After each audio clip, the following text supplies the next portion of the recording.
Sono passati 3 anni, ma le ferite di Vaia non sono certo tutte rimarginate. Oggi vogliamo parlarvi di una forse delle meno note, quella del Nevegal. Quello che accadde in quell'ottobre 2018 sulle montagne di Belluno, a 2 passi dalle piste da sci, si vede ancora bene e le forze politiche chiedono di saperne di più.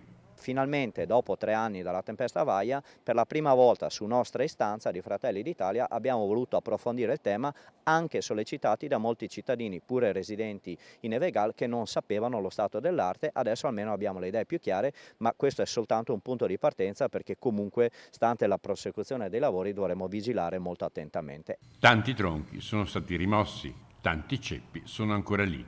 Tanto si è fatto, tanto resta da fare.